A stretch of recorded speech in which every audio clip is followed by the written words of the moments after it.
We have on the panel today General Anil Chauhan, Chief of Defense Staff from India, David Petraeus, partner KKR and chairman KKR Global Institute. Of course, he's the retired General David Petraeus. So, if I could invite you on stage, Vivek Lal, Chief Executive, General Atomics Global Corporation, United States of America, Maggie Sprenger, co-founder and general partner, Adair Capital, again from the US, Pavlina Pavlova, fellow New America, and of course, moderator and a good friend, Robert Vaz, founder and president of GlobeSec from the Slovak Republic.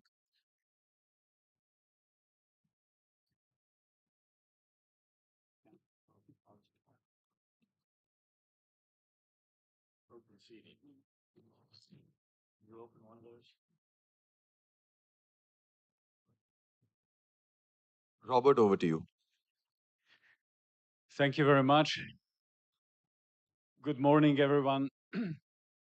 My name is Robert Vaš, and I'm the founder and president of GlobeSec, which is one of the leading policy institutes coming from Europe, with offices across Europe: Bratislava, Prague, Kiev, Brussels, Washington.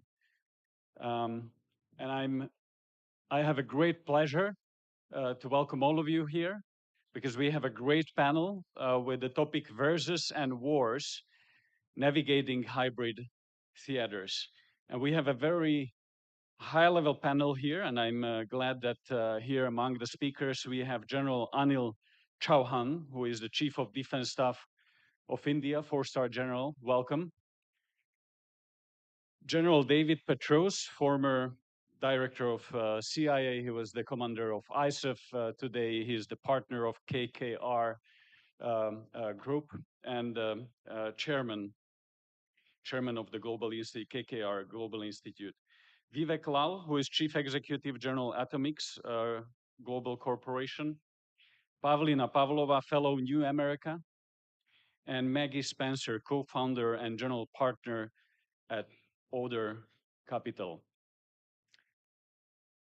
As I introduce the panel, I have to say that today conflict is no longer confined to battlefields.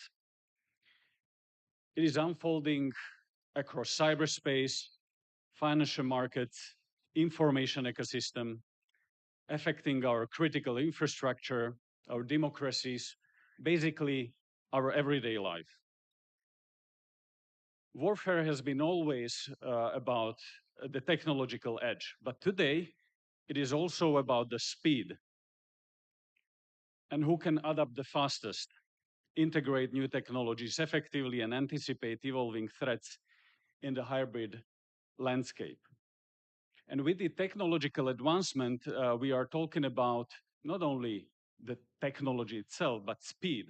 And we are talking about hyperwar, which reflects the unparalleled speed and concurrency of actions enabled by AI that is fundamentally transforming the military operations and strategies. And this shift represents a significant change in the nature of warfare. We at the GlobeSec, one of our research centers is called the Geotech Center that we founded last year in Prague, and that is led by General John Allen. We have a very high-level technology advisory group with Chris Miller, General Lavigne, Kersti Kaljulaid, the former Estonian president, and many other high-level people. And we are looking at how technology becomes the defining feature not only of geopolitics, but also of conflict, and how it transforms the threats, and how they are transforming the national security. And the GlobeSec has been doing a lot of work on this topic. Our report on lessons learned from Ukraine looks on how Ukraine used digital and AI-driven capabilities, both on battlefield, but also in cyberspace, and what we can learn from it. We are also now looking at how Europe is integrating digital capabilities into national security structures and many, many other areas. So with that, let me turn to our speakers, and let me first go to General Chauhan. From your perspective, what do you see as the biggest challenge in the shifting global security environment, in the how the technology is changing the battlefield, and how is India adapting to meet these threats? Yeah, thank you, Robert. I think the global security environment is marked by two things. One is uncertainty and rapid amount of change. I joined the army about almost 43 years back, and the types of war they taught us about, the traditional wars, declared conflicts, they're no longer there. But yet conflicts exists. It's perennial and it is ubiquitous. We see it every day on our television screens. So this is where the global security environment is. And as far as India is concerned, I think the biggest challenge which I face is to train people or to understand conventional war as well, along with this kind of hybrid kind of wars. That's one big challenge. The second big challenge which I foresee is training people for all these kind of conflicts and wars. Third thing which I feel is disinformation. For a country like us, which is a multicultural, multi-religious, multi-ethnic society, disinformation is, I think, or internal strife could be a major challenge. So that's a big challenge for us, and that's a beginning of what we can call is the battle of minds, actually, or the cognitive warfare. This, I think, is a major challenge. Last but not the least is the speed of technological advancement and absorbing those technologies into us, our system, and training people, retraining people. That I think is a major challenge. Thank you. Can I just follow up with a question? Because also India has faced hybrid threats from both state and non-state actors. What lessons would you draw from your experience in countering asymmetric warfare? See, look, India has been facing this asymmetric threat, or what you call as this kind of a threat. We have called it always subconventional kind of a conflict. We invented this particular term much before West invented terms like global war on terror or asymmetric warfare or fourth generation warfare or now hyper conflicts. So we have called it a conflict which is below the threshold of conventional kind of conflict. And as far as the lessons are concerned, I think the biggest lesson is that there is no substitute for boots on grounds. Technology can only be an enabler, but it cannot replace people. I think that's very important. Second important lesson is about shaping of the combat zone, actually. In conventional conflicts, you shape the battlefield with fire, actually. Over here, we are looking at shaping of the mindscape, not the landscape. So the battle of the minds becomes important as far as hybrid warfare is concerned. The third important lesson is about intelligence. That's intelligence is important, both human as well as technical intelligence. And we're not talking about the combat zone, but area around the combat zone also. This would be important. In such kind of an warfare, hybrid warfare, I think we should also look at close collaboration between the state government and the local police. So it's a kind of an whole of government approach, which is able to look at such kind of an warfare. This, I think, would be major lessons what India has learned in its battle against, subconventional conflicts. Thank you. Let me move to General Petraeus. Hybrid warfare is not a new phenomenon. It has evolved over decades, blending conventional force and unconventional tactics. And few people understand it better than General David Petraeus. So, given all your experience and what you've seen in Ukraine, for example, in the latest conflict, what lessons can we draw from this conflict for our own armed forces? Are we quick enough to adapt to the changing environment? No, we're not. In fact, I was joking with the CEO of General Atomics earlier, whose firm did such a spectacular job during the surge in Iraq and the campaign in Afghanistan, both of which I was privileged to command, but in providing cutting edge unmanned systems, the Predator, the Reaper, and so forth. But the only reason we transformed rapidly was because we were losing the war in Iraq. And you had a forceful Secretary of Defense. And we approached it in a way that I will then use to illustrate what we need to do in the future right now. But I want to just revisit where we were in 2006. I had just completed a 3-star tour in Iraq. I'd already done a 2-star tour. I knew I was going to go back as a 4-star. There's an acronym in the U.S. Army called DOTLM-PF. And if you follow that, it really helps you make institutional change. You have to have doctrine. We didn't even have a counterinsurgency field manual 3 years into those 2 wars. We wrote one faster than it's ever been done before in less than a year. So now you have the concepts, the doctrine, the intellectual foundation for the operations you're carrying out. You have to change the organizational structure, the O. You have to change your training. We were still, believe it or not, training for conventional armored warfare at the National Training Center when we looked at that and overhauled all of that. Leader development. I was in charge of all of the commissioned, non-commissioned warrant officer training in the entire U.S. Army, all the 16 different schools and centers. We overhauled all of that. So we actually prepared our commissioned, non-commissioned warrant officer leaders for what it was they were actually going to do instead of what it was we were preparing to do during the Cold War. You have to do personnel. You need certain types of personnel that are different. And that's particularly true right now. There's materiel.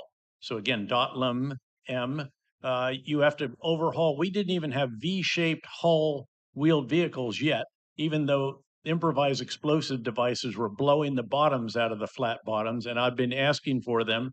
We actually bought them for the Iraqi security forces when I was a 3-star in Iraq before we bought them for the U.S. Army itself. And then finally, facilities that enable you to do all of this training and material and so forth. So if you follow that process, it's a pretty good approach. The problem is that right now in the U.S. military, we have the beginnings of these conceptions. In some cases, we have some quite extraordinary visions. I'll get to Hellscape, which is the vision of the Indo-Pacific commander for what he'd like to see the Taiwan Strait be turned into. But we haven't yet really solidified that. We haven't changed our structures enough. We haven't overhauled the training. Leader development, not yet sufficient, and all the rest of this, much less materiel. In fact, we have a legacy procurement system in the United States military. This is overly simplistic, but it essentially produces yesterday's technology for tomorrow's wars. It's such a sluggish, slow, litigious process. Global Atomics knows this. They'd love to see this sped up, but if we don't drive it from the Pentagon, and it's really the Pentagon and the Congress that has to do this, you can't have the agility that you need. Now, fast forward to Ukraine. I've been there 5 times just since 2022 alone, just there 3 or 4 weeks ago. Every time the progress is incredible. Of course, they're fighting for their survival. This is their war of independence, and they are acting like it. So they have a procurement system that is actually producing tomorrow's technology for today's wars. You go to visit the unmanned system, you know, they're one of the first countries that has not only an Army, Navy, Air Force, it has an unmanned systems force.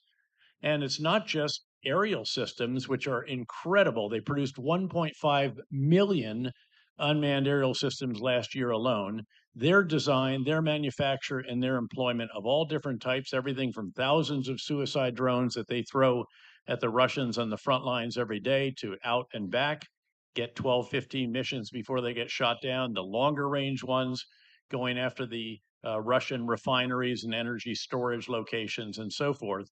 But how does a country which has no navy as we would know it, ships at sea, how does it sink 1/3 of the Russian Black Sea Fleet?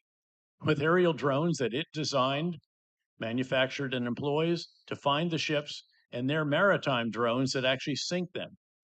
The last trip I was there 4 weeks ago, Brave One put together this incredible exposition of hundreds of unmanned systems companies, startups, and all the rest of that. And there are even more than that in Ukraine. And it's not just limited, again, to air or maritime. There's also ground systems now. There are remotely controlled vehicles. Much of their logistics back and forth to the front lines is actually remotely controlled because those locations, this frontline area is so lethal on either side. By the way, aircraft do not, there's no close air support as we would have understood it in the past. The close air support is the unmanned systems that they're throwing at each other. And again, a very, very lethal space with electronic warfare, kinetic air defense, and ballistic missile defense, and so forth as well. And we need to learn much more rapidly from that if we're to deter, because of course what we want to do is ensure that a potential adversary recognizes that we have the means and also the willingness to use those means in certain conditions. And that's what we want to do. So now if we look at, for example, the idea of Hellscape, this is all out there. There was an interview with the Indo-Pacific commander not long after he took command. He was previously the Pacific Fleet commander, so he knows that area well, which laid out in his terms, he wanted to turn the Taiwan Strait into a hellscape. Incomparable numbers of unmanned systems under the sea, on the sea, in the air, on the ground, and increasingly not remotely piloted, but actually algorithmically piloted. And AI constantly helping them learn and update and all the rest of that, and AI helping to develop the algorithm and actually instructs the machine on what to do. The problem is that we haven't yet done all the doctrine, organizational change, overhaul of training, leader development, et cetera, to enable that, much less actually accelerated the material acquisition process to be remotely like what it is that the Ukrainians are doing, who are on the bleeding edge of this kind of technology, who are iterating on a weekly basis, not just software, which is relatively easy, but with hardware in response to what the Russians are doing to try to blow them out of the sky, jam their link to GPS or to command and control, and so on. So that's what we need to do. We need to have a much greater pace than that. And if I could use the Doge, you know, these are the efficiency experts under Elon Musk, I would focus them first and foremost on the procurement system in which the military industrial congressional complex, every element has vested interests in the legacy systems, legacy processes, legacy basing arrangements, legacy maintenance contracts, and sweep all that away and take huge lessons from what's going on in Ukraine, where they have responded in a way that is just unequaled anywhere else in the world. General, let me pose a follow-up question because you have opened several very important points. But one of them is the speed of innovation, and I've been to Ukraine several times, and the level of innovation and creativity is immense, and you can really see that if a country is under pressure, you can innovate much faster. and we did pace, when we were losing the Iraq War. I mean, that's exactly. why all of a sudden I could finally get stuff that I've been crying out for years as a 2-star, 3-star, with a very aggressive Secretary of Defense, a supportive Congress, John McCain, and a president whose legacy rested on Iraq. But what I see is that the small and medium-sized companies, not the big international primes, Exactly are right. faster in innovation Of course they and are. in adapting. So sure. what we need to Anduril change is a in prime this, example. what we need to change. Well, I think the companies themselves have to change their approach. So if you look at Anduril's approach, they build software first and then the hardware. They use existing components and structures and materials and all the rest of that. They actually build manufacturing facilities before they have the contract for the actual manufacturing. It's a really radically different way of doing this, as opposed to competing for years for a contract. Then they down select. Now 2 are going against each other. Then they pick the one. They get the contract. Then they build the manufacturing facility and so forth and so on. So we've got to go much more rapidly. Again, the key is the partnership between those who design, those who manufacture, and those who employ. And that is not that close always in the US military, and I'd argue most militaries around the world. In Ukraine, they're all sitting in the same room. and they're not arguing over a change to a contract or something like that. We're getting better at software changes, but hardware changes are really, really hard with our contracting processes. So we have far and away, we have a defense budget that's not just bigger than all of our 31 or whatever allies, NATO allies put together, it's 2 point something times that, but we still are not out on the bleeding edge the way the Ukrainians are. And of course, that's just one component of potential future wars, although we're seeing a lot of that in Ukraine. Although I would just end by saying what you have in Ukraine is the ultimate hybrid warfare. You actually have World War I trenches and minefields and no man's lands and heavy artillery and all the rest of that. You have hardware that's largely familiar to those of us who were in the front lines of the Cold War, which thankfully never turned hot. And then you have this over top of all of it and in and among all of it, again, this very, very cutting edge unmanned capabilities that we very much need to learn from. And by the way, when the guns do fall silent there, the manufacturing colossus in the defense space in Europe is going to be Ukraine. I absolutely agree with that. Yeah, and thank you for all those points. I'm sure we'll come back to some. And I've been sanctioned by Putin, if I didn't mention that, by the You're way. doing a Happily, good job. yes. Yeah. Since he beat me out for Time Person of the Year in 2007. Let me come back to India and to Vivek Lal. Launched by President Biden and Prime Minister Modi, the United States and India started an initiative on critical and emerging technology back in 2022. As a part of this initiative, General Atomics initiated projects in India in defense and aerospace technologies, including drones, radars, and related systems.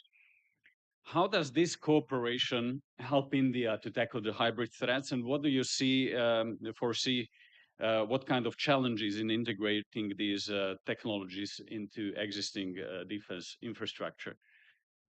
Yeah, absolutely. So, just piggyback on General Chauhan's excellent comments, as well as what General Petraeus just said, and having talked with former prime ministers I see in the audience, Abbott and Bill, I think speed is, of course, the essence of any endeavor these days, and whether in the defense security space or the energy security space. And as I hear the conversations at Raisina, I can't help but distill down to 6 areas that I think need absolute immediate attention from like-minded nations. And the first would be persistent surveillance. Persistent surveillance deters conflict, it deters wars, and we don't do enough. We need to do more of that individually and collectively. The second aspect that has been brought out by some, we need robust data sharing. Robust data sharing, not just by partners and allies, but robust sharing even within one's organizations, like General Petraeus just mentioned. The third piece, and General Chauhan alluded to this, which is very critical, is the human resource factor and the fact that training and cooperation in training, especially in special forces training, I think is very critical. Another point is electromagnetic spectrum dominance. I think that is very critical moving forward. You can collect all sorts of data, but if you do not put it in an order where you can actually see a real-time operational picture and therefore be able to respond, the data will just remain data. Finally, the ability to deliver mass in numbers. We've seen that in the recent conflicts.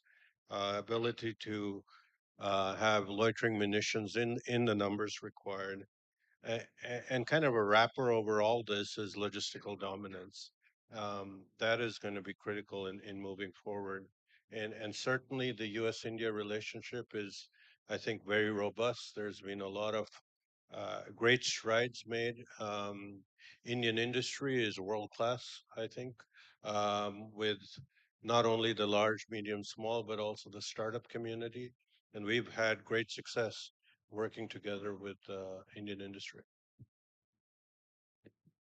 Congratulations, congratulations on the good job that you've been doing. Let me turn to Maggie Mic up. Spencer. Maggie, do you want to react? No, I just kicked Okay, mic up. yeah, you didn't hear me. I was congratulating you on a great job you have done here. Yeah. So let me turn to Maggie Spranger. Maggie, you have deep experience in investing in emerging technologies that shape global security. In today's hybrid threats landscape, where adversaries leverage AI, automation, and cyber tools, how has the changing relationship between government and private sector affected modern national security and defense strategy? I think that's one of the most significant inflection points and questions in terms of strategic affairs since the Cold War to frame. As militaries around the world are grappling with rapid technological change, we're finding ourselves in a moment where the very foundations of not just deterrence, but sovereignty are being rewritten. To be very clear, the state's monopoly on strategic capabilities has fractured.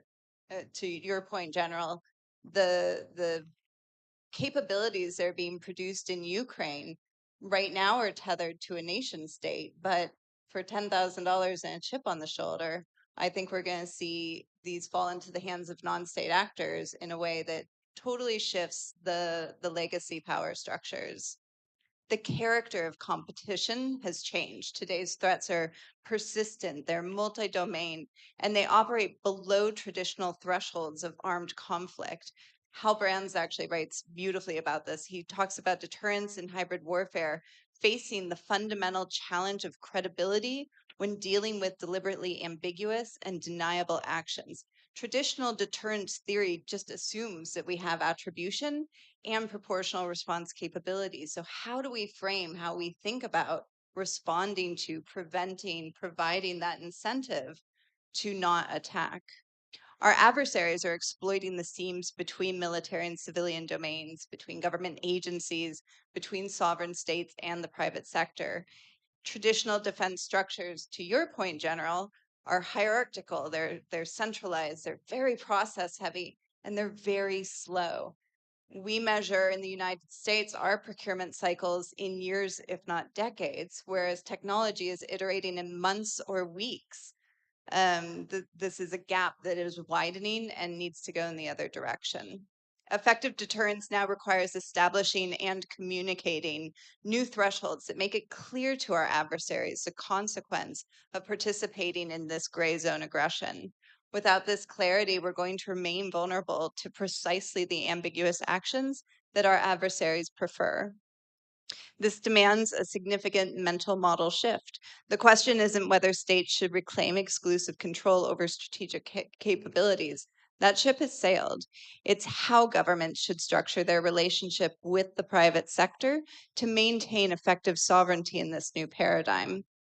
I'll frame it with three realities of our current environment. The first is that technological innovation now predominantly does occur in the private sector. AI, quantum, drones, it's private companies that are making these developments and capabilities. The second is that critical digital infrastructure is now largely privately owned and operated. We're seeing in the Ukrainian war in real time the effect of Elon Musk's decisioning around whether Starlink is turned on or off. This is fascinating from a power perspective and terrifying from the reality of how to engage with war. Finally, the information flows now transcend traditional boundaries. Digital platforms can amplify or negate military effects. They shape public perceptions and they mobilize populations all outside of traditional government control. These realities require a hybrid. The approach demands a sophisticated understanding of the adversarial decision calculus and value systems, which is not always easy when we don't know who we're fighting, but knowing not just the capabilities, but what they value. Again, I think you have also a book coming out soon. Do you wanna say a few words about it? It's called Innovation Empires, and it explores exactly what we're talking about today, the historical relationships. We use analogies of history to talk about what's happening today, but what's happening today is happening so much faster and so much more impactfully than it has historically. So it's looking at the ways that power is shifting from sovereigns to private markets to potentially individuals. Can I make a small comment? Please. Yeah, basically it's about partnerships, which Vivek was talking about. I think partnerships is all about give and take. As far as India is concerned, we have a large ecosystem for research and development, the largest academia, the largest number of STEM graduates, and maybe a very big startup ecosystem in India. And this can be actually used by West, US or Europe actually to be used. So it's a two-way traffic in which, say, the Americans have started with that Index X kind of a program in which Indian academia will look at problems which the Americans are facing or problems which our military are facing can be looked at by the Americans. So that I think is a very good model. As far as technologies are concerned, means India needs more technologies and a faster rate. Now we cannot allow a technological gap between us and another adversary. So hence we know that where we stand, and some of these technologies, whether they are present, like he spoke about technologies which are for ISR, whether it's for communications, whether and for emerging technologies like artificial intelligence, quantum, etc.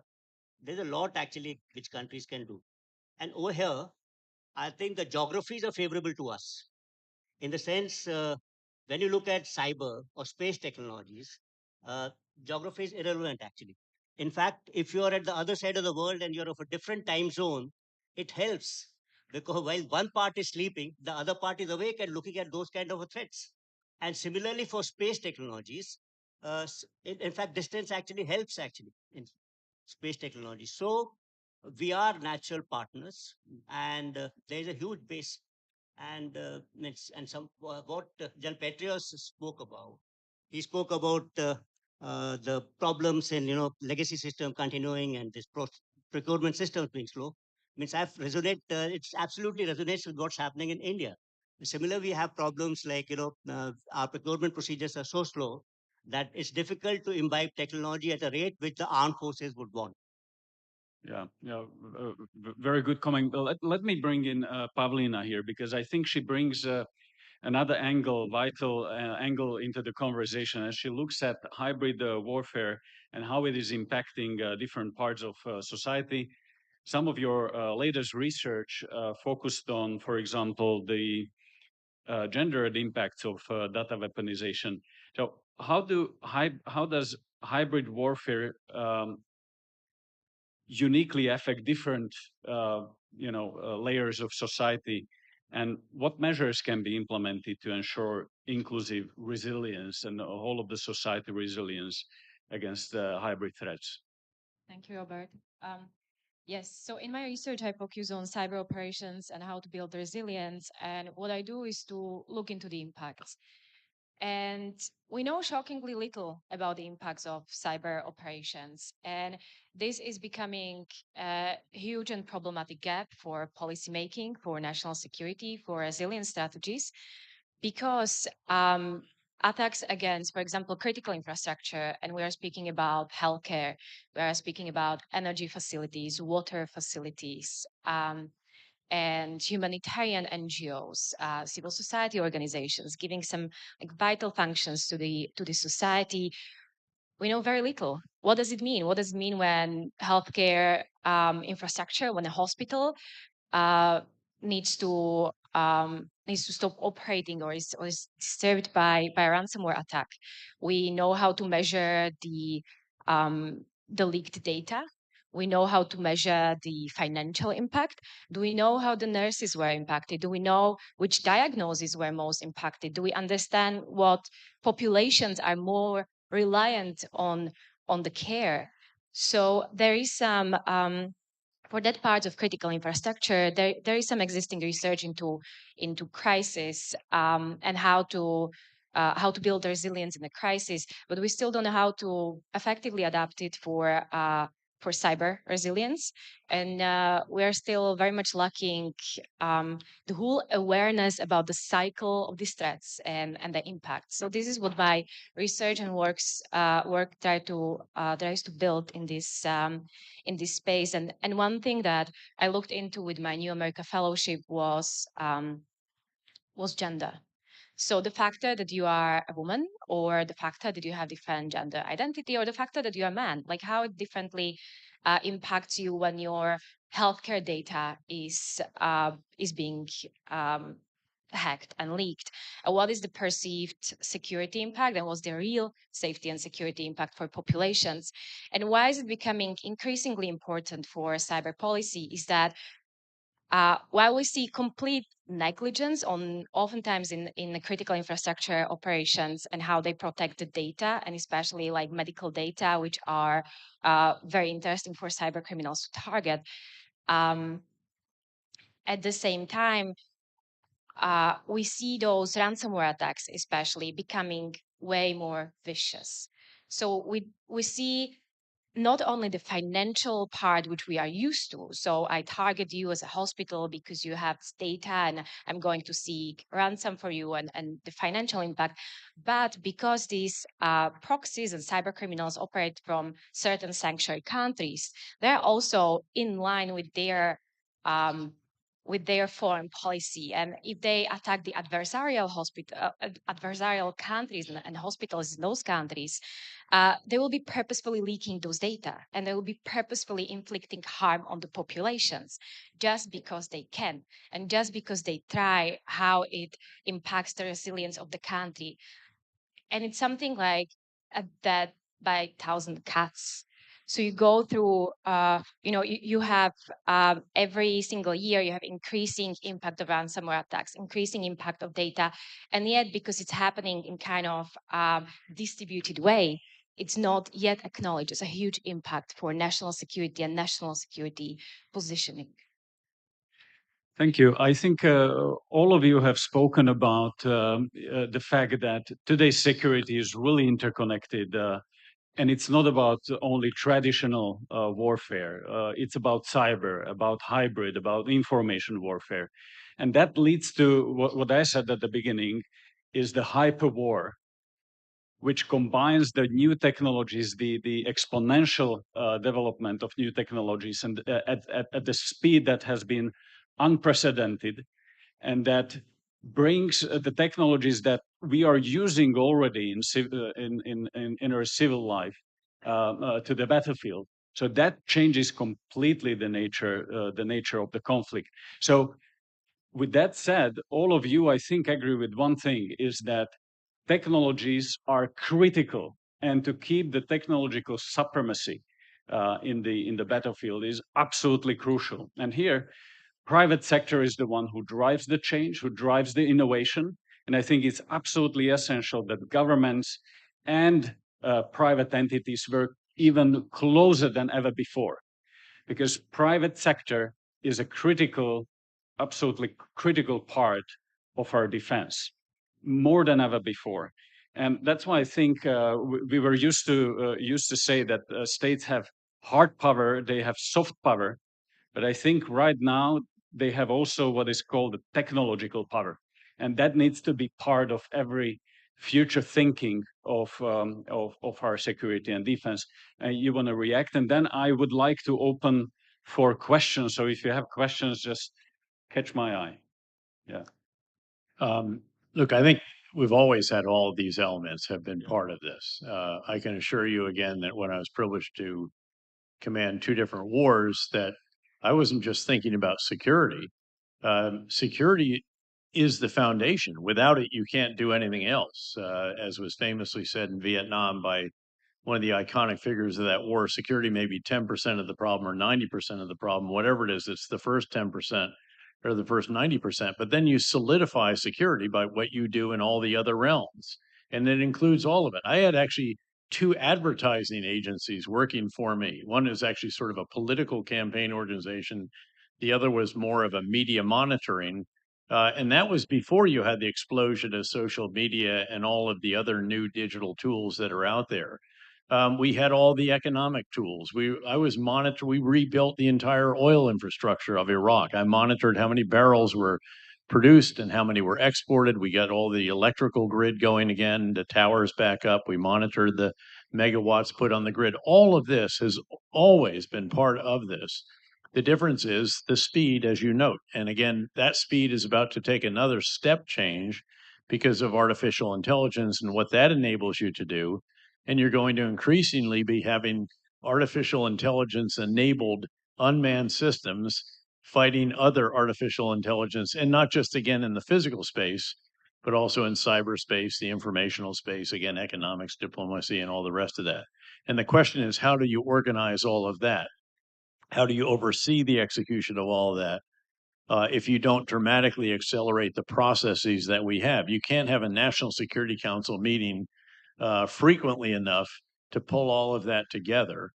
You can do it, and again, in a very a situation where you have an Ambassador Crocker and perhaps a General Petraeus or whatever, but you have to then delegate enormously to them and give them the tools that can enable them to match the pace that is now. And so again, I think hyperpower, hyper warfare, whatever the term, captures that particular acceleration. And again, I don't think we've necessarily caught up with it with processes, and that's the key. Because what all of you said as well is, I think one key word is the speed. That is the differentiating factor. But you with have to get the concepts exponential right. speed, and Yep. the governments are really lacking behind in embracing that innovation into our systems, and the gap is widening. And we have, I think, a problem in the West as such, in our democracies. Until we implement those changes, that gap is widening, and that creates a strategic vulnerability if we don't close it quickly. So if you can, if you had a quick comment. Yeah, you look, can, it but- starts with concepts. It's not doesn't start with the technology. It Yeah. starts with the concepts Concept. for employing all this, making all of it work together, and then producing the institutional change using that particular checklist that I think is about as good as any other out there. But it starts with big ideas. A strategic leader's got to get the big ideas right, communicate them effectively, oversee their implementation, and determine how you need to refine the big ideas to do it again and again and again. And the context in which this is playing out is that the speed of technology, all the other elements of a particular conflict, now all of which again are moving much more rapidly than in the past. Do you want to react on this conversation on technology, Maggie, and then General? Yeah, maybe, Or General, uh, please. You use the words terminology of hyper warfare. Yeah. I have alternate terminology for this. I've been using this term known as convergence. Convergence. Convergence is trying to converge your first revolution in military affairs, that was maneuver, along with net-centric, which is second revolution in military affairs, with now what is becoming as more intelligent warfare. It's kind of converging tactical, operational, and strategic part into one.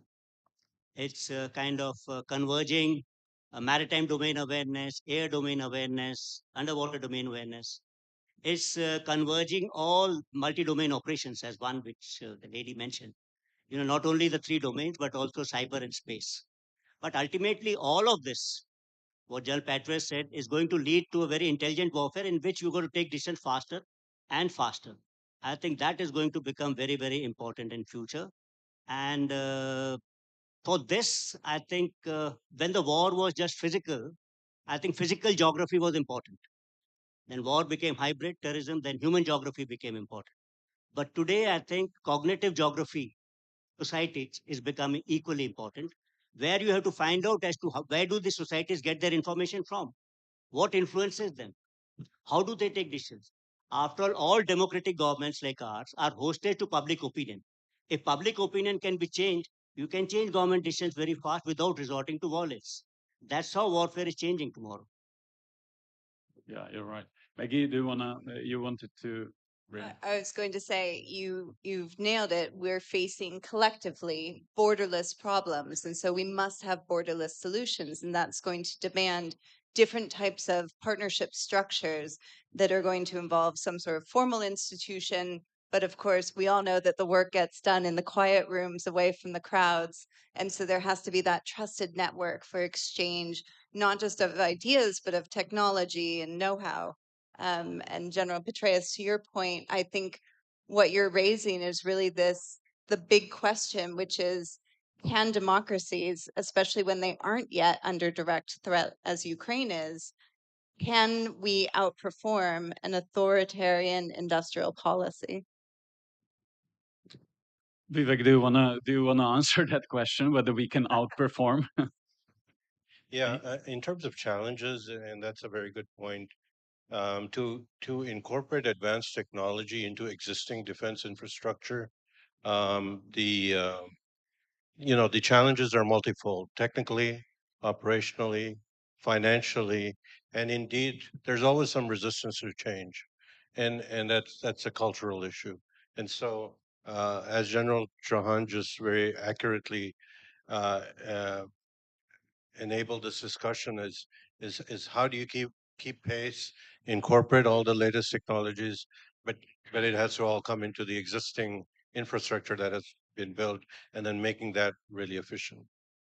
You also have to have a different mindset. So again, I finally, my frustration with the procurement system and then the testing system and everything else, I finally went to Secretary Gates and I said, look, if you have something that you're testing, why don't you put it in the hands of our soldiers out here and let us test it? As long as if it doesn't work well, it's not going to kill somebody.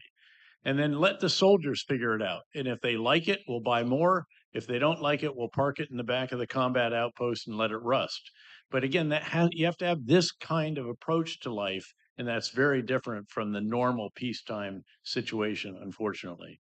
And this is what happens in Ukraine. You have an innovation, and it Absolutely. constantly goes to the Yep. battlefield, and that keeps Yep. this pace at a very high speed. Yes, but then you have to have a system that actually ensures that just not this unit is learning it, that all the units Yeah. are learning it. So you have to have a lessons learned. In fact, I was concerned not just that everyone in Iraq or Afghanistan would learn it. We need the rest of the big military back in the US to do it. So on my battle rhythm, there was 1 hour a month where I would get with the guy that was my successor in this job that I had as a 3-star, and would walk down, here are the doctrinal changes, all the way down that list, so that they can incorporate it into the overall system and drive change institutionally, not just out in select units or that particular battlefield. Mm. You wanted to react, Yes, Pavlina. just very quick 2 points, and especially on cyber resilience. And I think there is a lot of lessons learned from Ukraine. Ukraine prepared very well for the cyber warfare, and there were attempts, especially early on, with very sophisticated malware to put the systems down, which did not succeed as it was envisioned. And why Ukraine prepared so well was also that over the years they built resilience with their not only international tech companies but also the national private sector and with national NGOs, etc.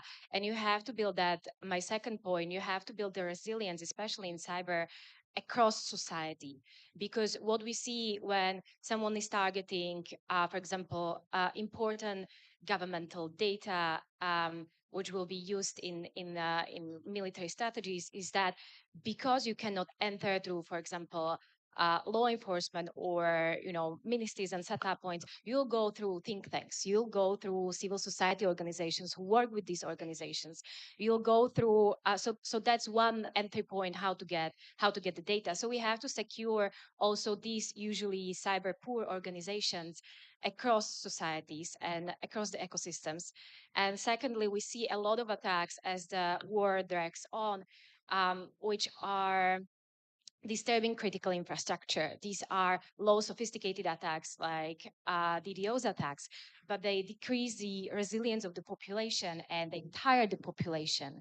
So we have to kind of like increase that preparedness across our populations, because the quotation I really like for protecting critical infrastructure is like, we live in glass houses and people are about to start throwing rocks and we have to prepare.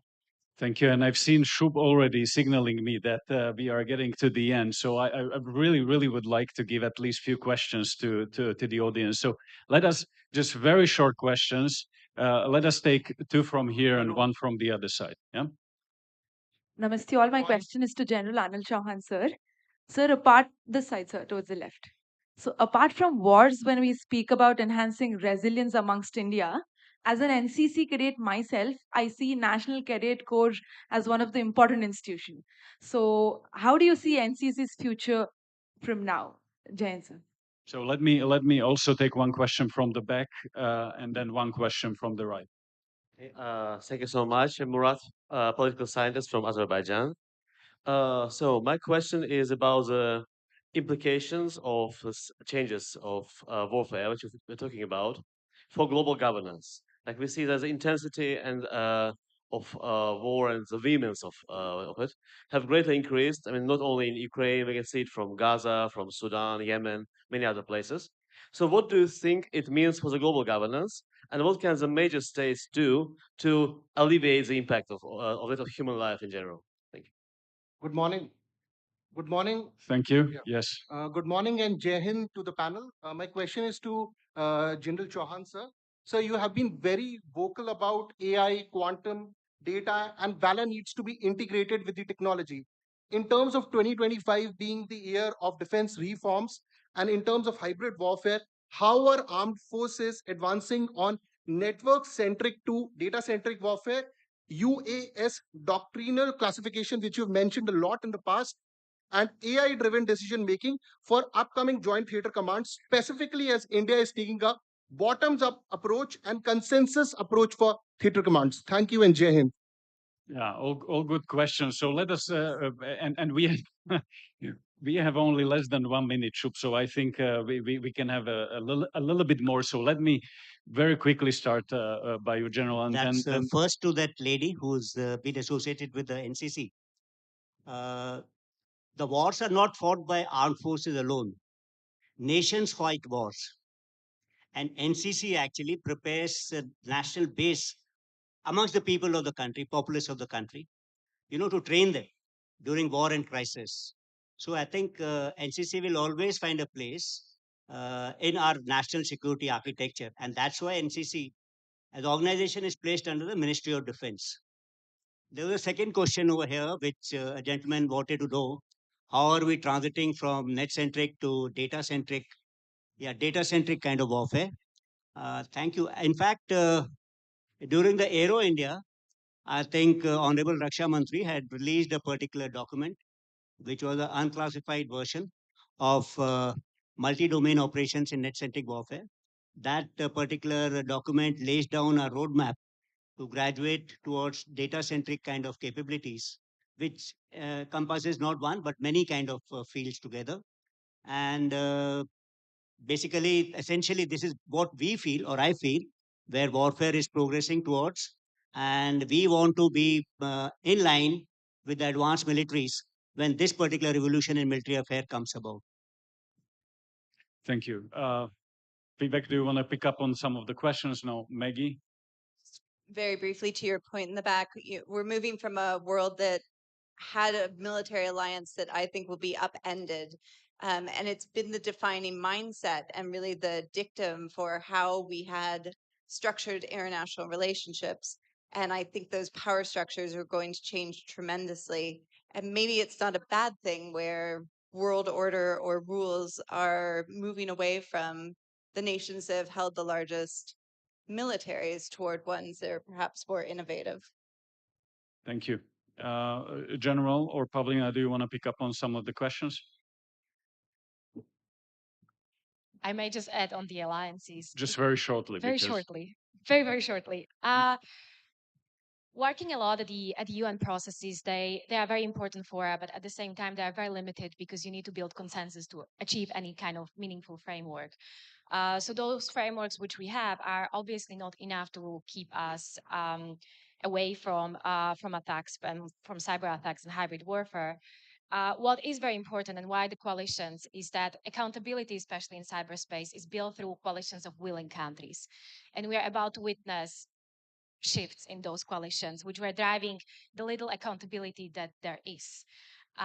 So that's something which is deeply worrying, and I wish to end up on a more positive note. Maybe you will, Robert. But it's something how we take cyber away from kind of separated from geopolitics, but it all translates.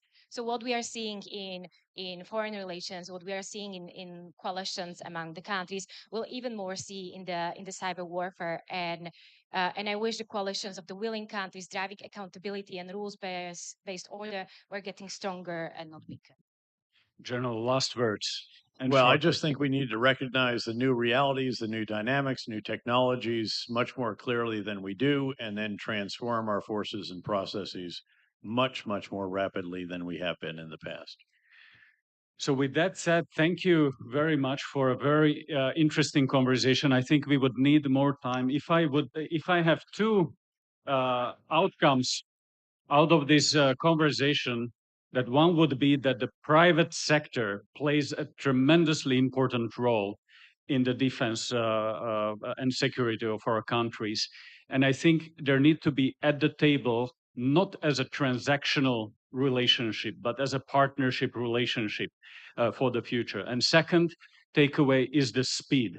The speed is of essence, and we have to do much more to be able to embrace all of those changes that the new technology brings to us. Otherwise, non-state actors and some state actors will be faster and will be able to diminish our own security. Thank you very much once again, and let me congratulate to Shub and to all of the superstar team of Risina for the great conference. Thank you so much, Robert, and a big hand to the panel as well. If I could invite all of you to the top of the stage for a quick photograph. And it's always fun to have Robert moderating conversations. He's almost always on time. But please join us at the top of the table. We will now take a short break, about 15 minutes or so. So I'll request everyone to please join us back by 11:05 so that we can